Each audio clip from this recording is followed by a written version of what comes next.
मुझे है तलाश तेरी,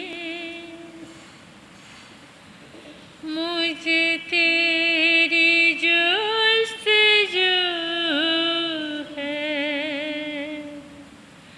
मुझे है तलाश तेरी, मुझे तेरी जुस्तजू है, मुझको तेरी तमन्ना, मुझको तेरी तमन्ना, मुझे तेरी आरज़ू है, मुझको तेरी तमन्ना, मुझे तेरी आरज़ू है, मुझे है तलाश तेरी, मुझे तेरी जुस्तजू है। किस काम का ये जीवन, तेरा प्यार गर न पाया, किस काम का ये जीवन, तेरा प्यार गर न पाया, तुझसे ना दिल लगाया, तुझको ना गर रिझाया, तुझसे ना दिल लगाया, तुझको ना गर रिझाया, तुम बिन अंधेरी दुनिया,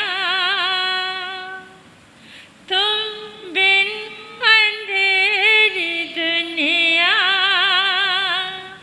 सुनसान चार सू है, मुझे है तलाश तेरी, मुझे तेरी जुस्तजू है, मुझको तेरी तमन्ना, मुझे तेरी आरज़ू है, मुझको तेरी तमन्ना,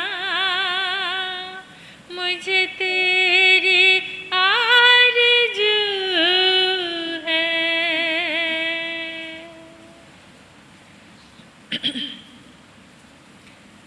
अनंत अनंत मैत्री के मसीहा, दया और करुणा के अवतार परम पिता परमात्मा प्रभु महावीर के चरणों में कोटिश वंदन नमन। अरिहंत परमात्मा श्रीमंदर स्वामी भगवान के पावन चरणों में कोटिश वंदन नमन। परम दयालु परम कृपालु कर्नाटक गज केसरी आराध्य गुरुदेव के चरणों में कोटिश वंदन नमन। तप का दिव्य वरदान देने वाले मम आराध्य गुरुवरिया श्री प्रवेश कुमारी जी महाराज साहब के चरणों में वंदन। 311 उपवास द्वारा विश्व कीर्तिमान स्थापित करने वाले तपाचार्या तप चक्रेश्वरी उप परवर्तनी गुरनी मैया श्री मोहन माला जी महाराज साहब के चरणों में कोटिश वंदन नमन।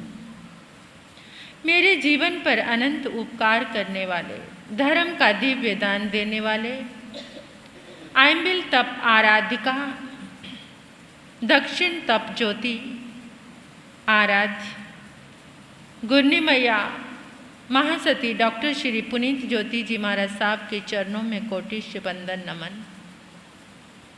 स्नेहिल प्रिय छोटी साध्वियाँ, इस पावन प्रांगण में आए परमात्मा के प्यारे प्यारे भक्तों, हृदय के आंगन में आप सभी का स्वागत, अभिनंदन, अनुमोदन, शुक्रिया।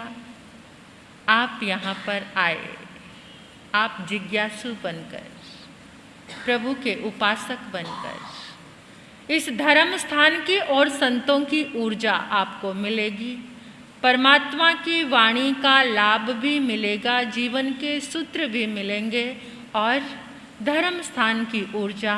आज के इस कलिकाल में धर्म स्थान की ऊर्जा बहुत ज़रूरी है, क्योंकि इस वातावरण में सबसे ज़्यादा ऊर्जा किस चीज़ की प्रवाहित हो रही है? किस चीज़ की? दुख, दर्द, तकलीफ, भय, परेशानी, क्योंकि आज हर इंसान किसी ना किसी चीज़ को लेकर दुखी है, परेशान है।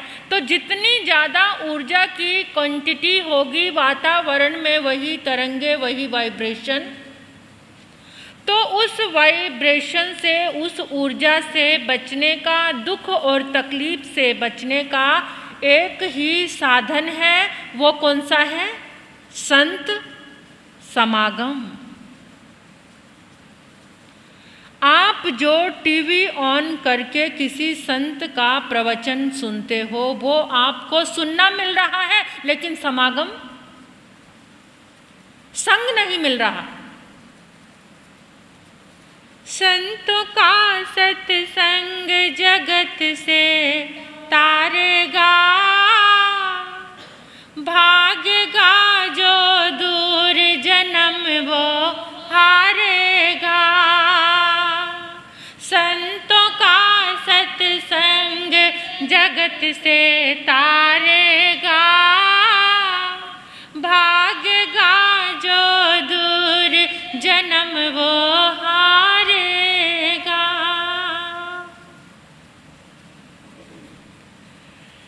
एक संत के पास एक व्यक्ति आया, आजकल की बात है। संत ने पूछा कि जितना ज़्यादा आजकल ये मीडिया, इंटरनेट एक्टिव है, इंटरनेट का उपयोग किस रूप में सबसे ज़्यादा किया जा रहा है? यानी कि इंटरनेट पर, गूगल पर, यूट्यूब पर सबसे ज़्यादा चीज़ क्या देखी जा रही है?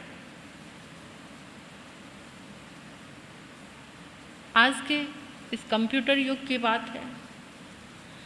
तो उस लड़के ने कहा कि गुरुदेव, आजकल सबसे ज़्यादा देखने वाले जो देख रहे हैं वो पॉर्न मूवी देख रहे हैं। समझ गए आप? सबसे ज़्यादा अगर कुछ देखा जा रहा है तो वो पॉर्न मूवी, अश्लील वीडियोस, अश्लील चित्र देखे जा रहे हैं, अश्लील वीडियोस देखे जा रहे हैं। आप और हमारी बात नहीं है। आज की जनरेशन, आज के युवा, आज के बच्चे क्या देखना पसंद करते हैं? आपने अपने बच्चों का फ़ोन चेक किया? आपने अपने बच्चों का फ़ोन चेक किया? करते हो? करने नहीं देते।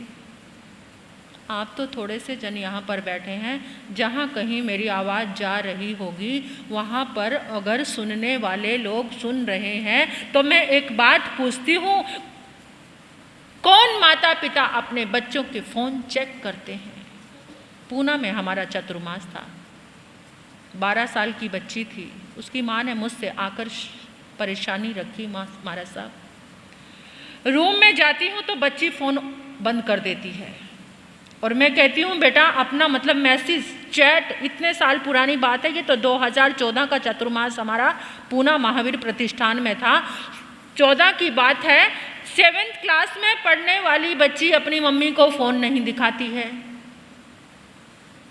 और बच्ची से माँ पूछती है तो वो नाराज़ होती है, खाना छोड़ देती है। महाराज साहब, बच्चे को कैसे हैंडल करूँ? जितना इस इंटरनेट से, देखिए अपना अपना टेस्ट है, अपनी अपनी चीज़ है, जिस चीज़ को डाउनलोड करोगे वैसे वैसे वीडियोस तुम्हारे सामने आते चले जाएंगे। अगर तुमने कोई धर्म का, अगर तुमने कोई प्रवचन का, अगर तुमने किसी मंत्र जाप का वीडियो डाउनलोड किया तो वैसे उसी क्वालिटी के और भी तुम्हारे सामने आते चले जाएंगे। ये हमारे ऊपर डिपेंड करता है। अगर तुमने कोई अश्लील वीडियो डाउनलोड किया तो वैसे वैसे वीडियो तुम्हारे सामने।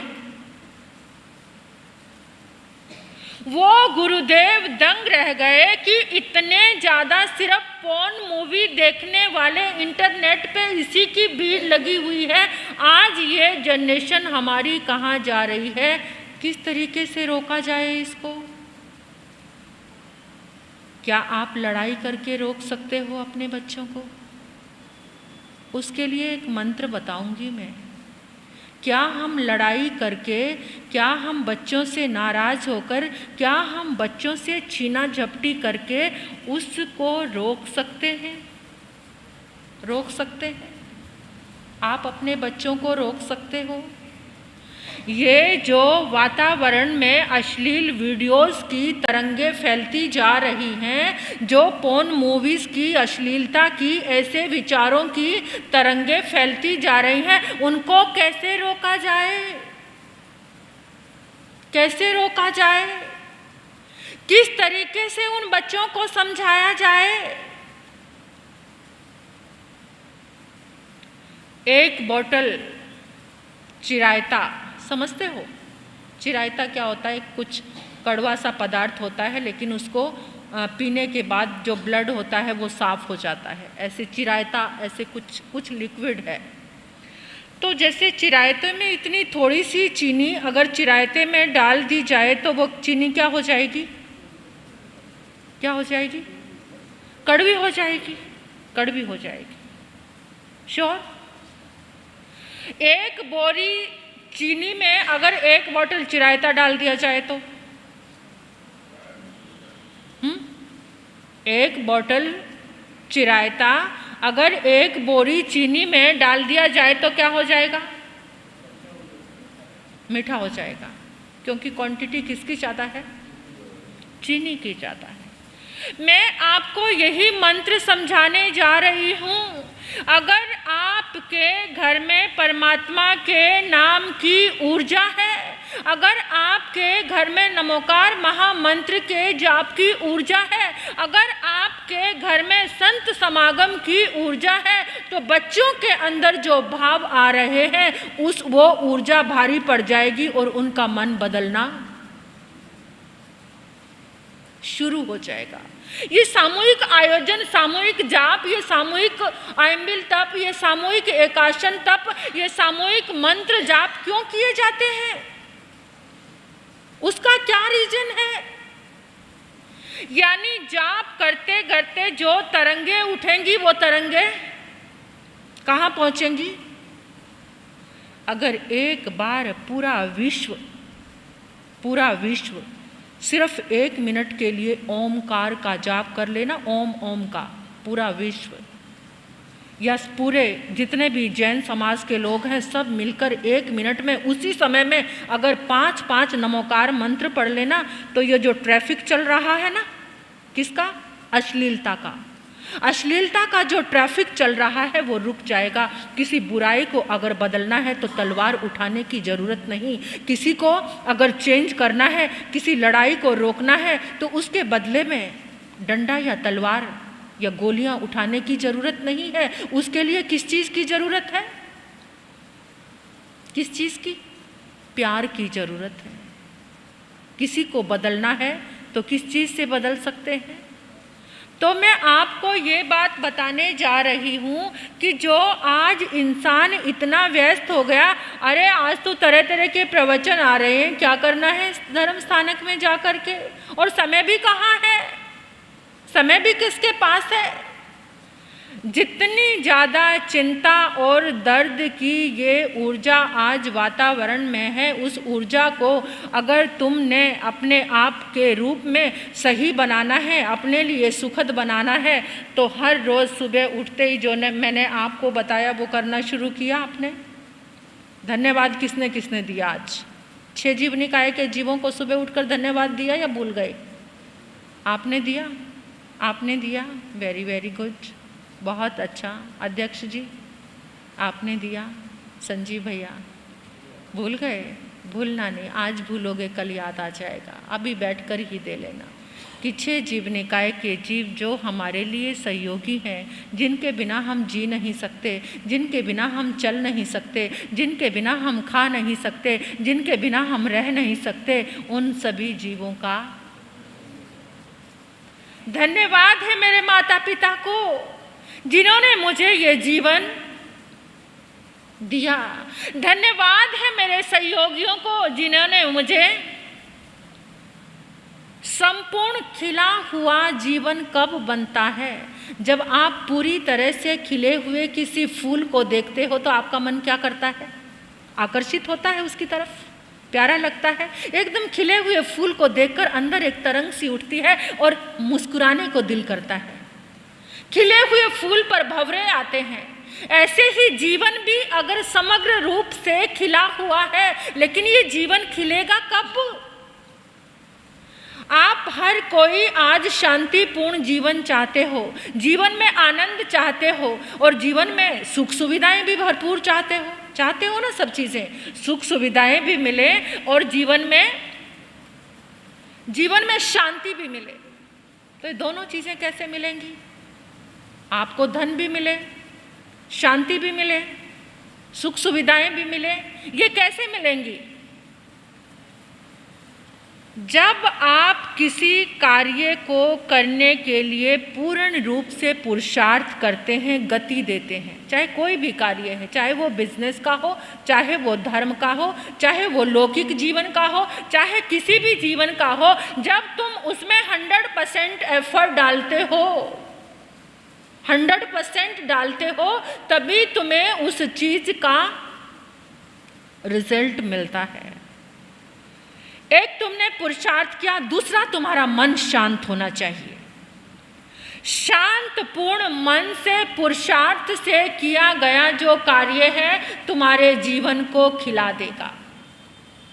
अब जीवन क्या, जीवन की परिभाषा क्या है आपसे पूछूं मैं? जीवन की परिभाषा क्या है? कोई बता सकता है मुझे? पहले तो आप थोड़े मुस्कुराते हुए बैठिए, मुझे अच्छा लगेगा।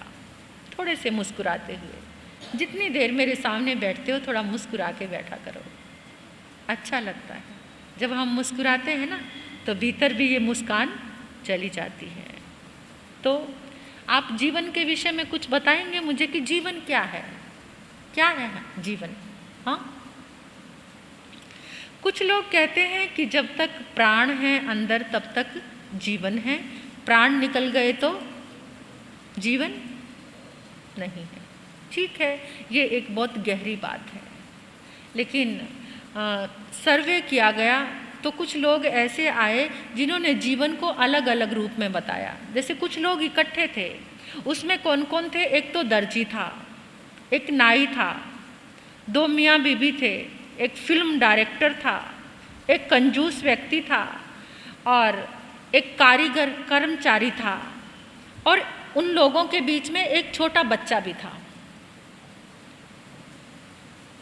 तो जो दर्जी था उससे पूछा कि जीवन क्या है? तो उसने कहा लॉन्ग कट। जीवन क्या है? एक लॉन्ग कट है। अब लॉन्ग कट का मतलब समझे आप? वो कहता है वो बहुत संघर्ष है, इतना लंबा लंबा कपड़ा उसको क्या करना पड़ता है? काटना पड़ता है। बेचारा कपड़ा काटते काटते उसको लगा बस यही जीवन है, कितना कितना लंबा काटेगा, यानी इतना लॉन्ग कट है जो ये संघर्ष, बहुत बड़ा, बहुत लंबा संघर्ष। फिर नाई से पूछा भाई तुम बताओ जीवन क्या है? जो पूछने वाला सर्वे कर रहा था, पूछ रहा था, देखता हूँ क्या क्या किसके विचार हैं, जैसे मैं आपसे पूछ रही थी कि बताओ ना जीवन क्या है। हर किसी का जीवन एक जैसा नहीं होता, अलग अलग तरह के एक्सपीरियंस हैं, अलग अलग तरह के अनुभव हैं, अलग अलग तरह की हमारी थॉट है, सोच है ना।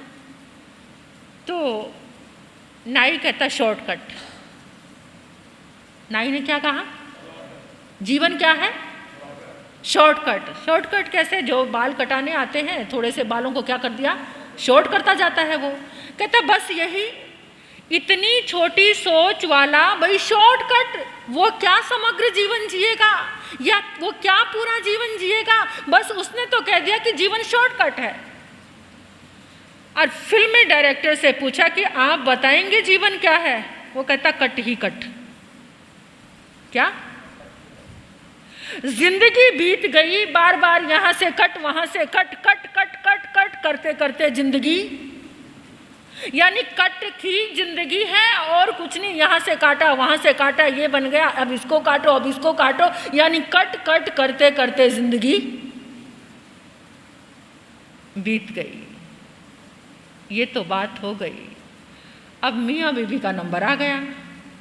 वो तो आपके पास भी होगा जीवन।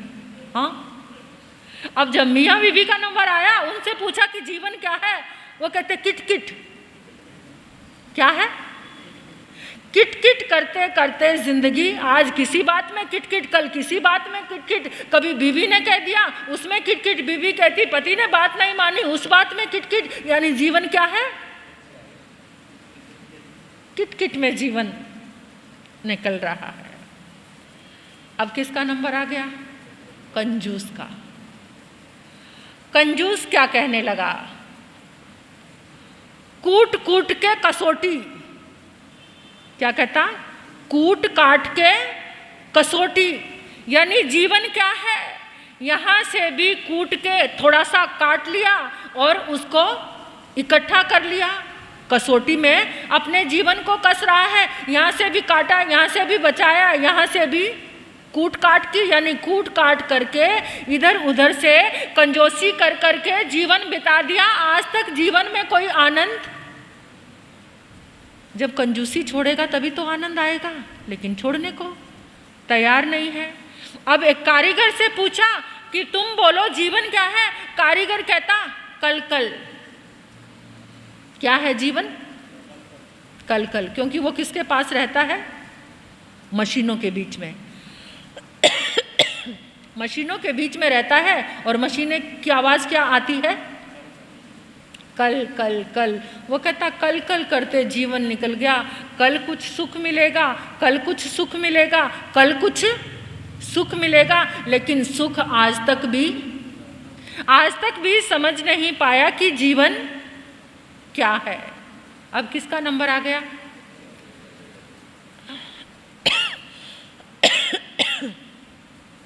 अब मासूम से बच्चे का नंबर आ गया। उससे पूछा कि जीवन क्या है? वो कहने लगा किटकैट। किटकैट क्या है? हाँ, चॉकलेट का नाम तो आपको जरूर पता है, क्योंकि बच्चों को लाला कर देते हो किटकैट। आज तो कुछ और तरह की चॉकलेटें चल रही हैं, लेकिन उस बच्चे को किटकैट पसंद थी। वो कहने लगा कि जीवन है किटकैट, पूर्ण रूप से हंसता हुआ खिलता हुआ जीवन का आनंद लो। किटकैट खाई और मस्त, और किसी चीज़ की चाहत नहीं, और किसी चीज़ की मांग नहीं।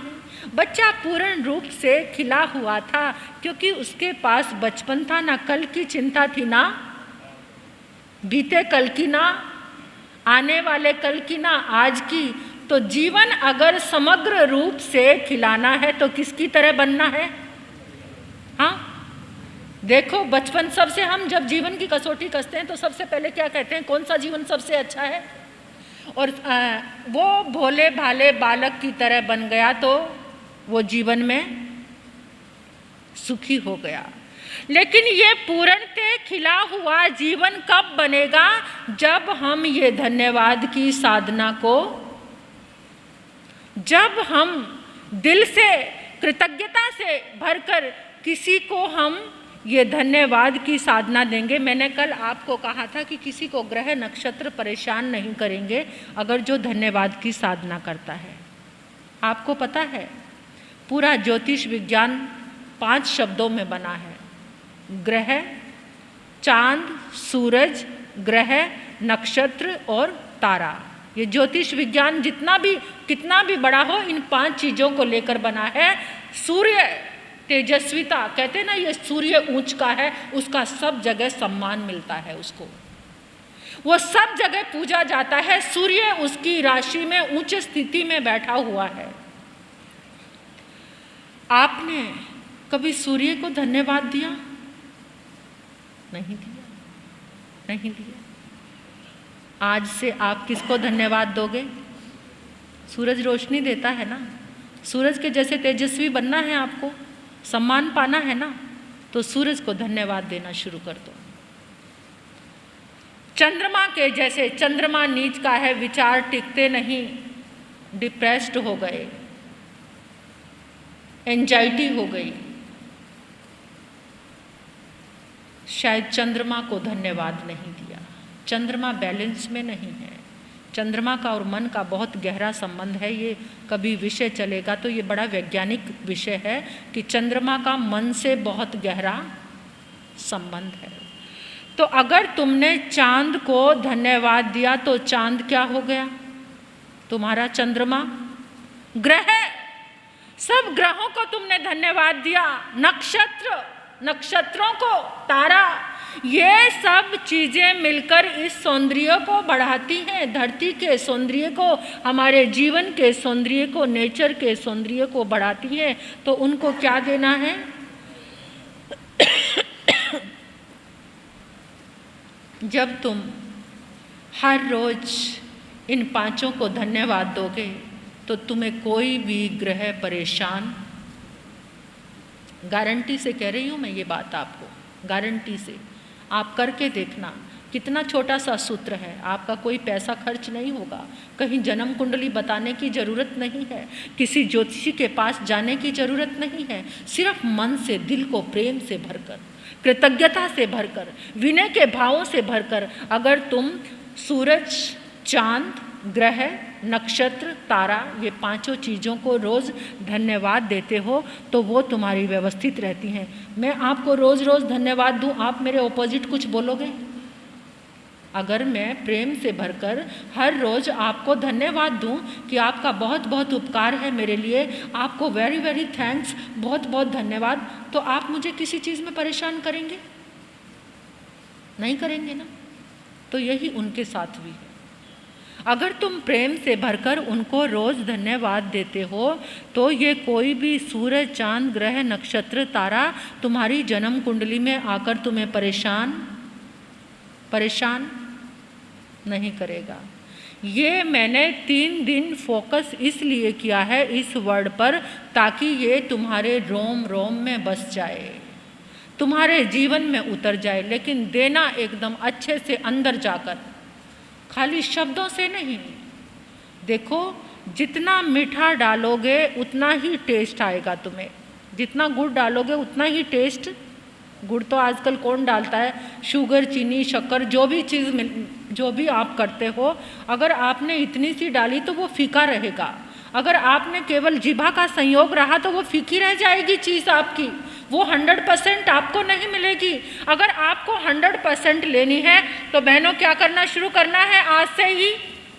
बोलो, कल भोजन करते हुए धन्यवाद दिया? किसने किसने दिया? सबने दिया, वेरी वेरी गुड। और ये बोला कि ये भोजन प्रसाद है भगवान का, जैसा मुझे मिला है ऐसा अपने बच्चों को। और टीवी तो नहीं देखा कल?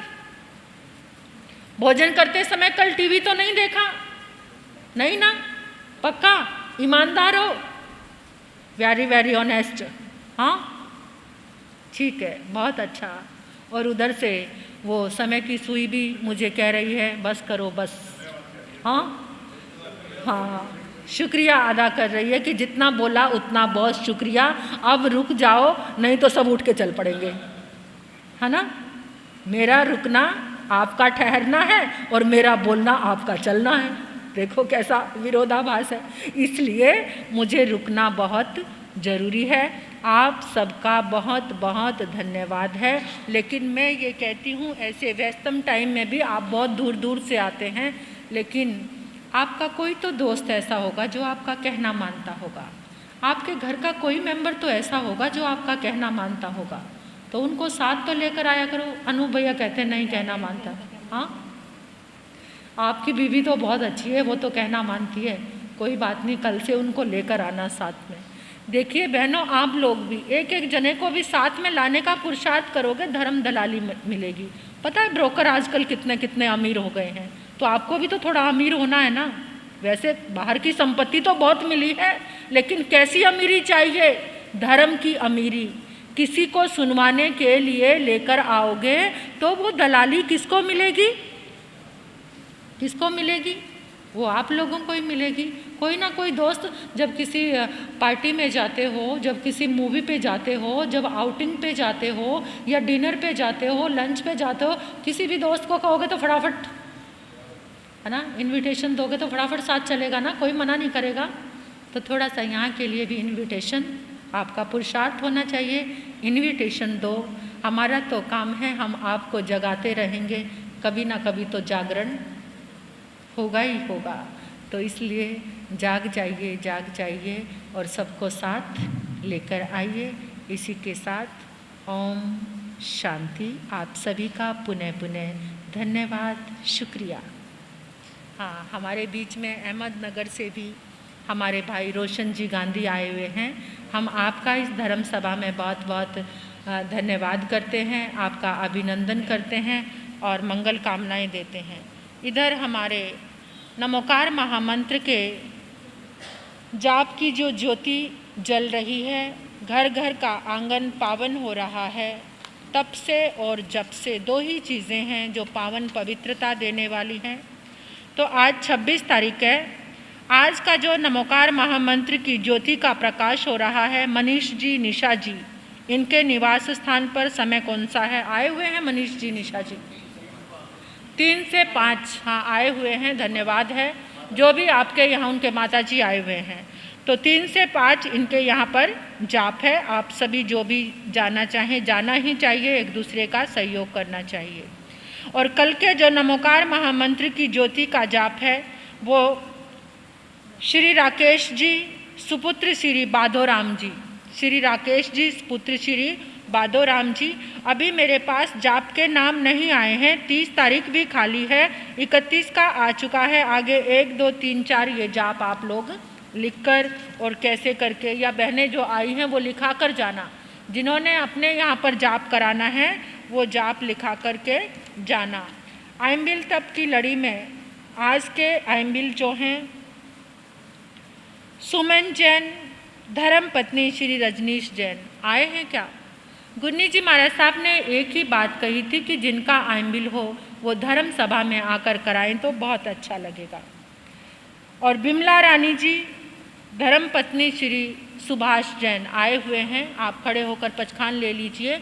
और किसी का भी आइम्बिल हो या और कोई पचखान हो तो आप ले सकते हैं। गुन्नी जी महाराज साहब की आज्ञा से आइमिल तेम्पी असनम पानंग मैत्रा गारेनंग लेवा लेवेनंग सहसा गारेनंग वो श्रे तपस्या करने वालों को, तपस्या करने वालों को।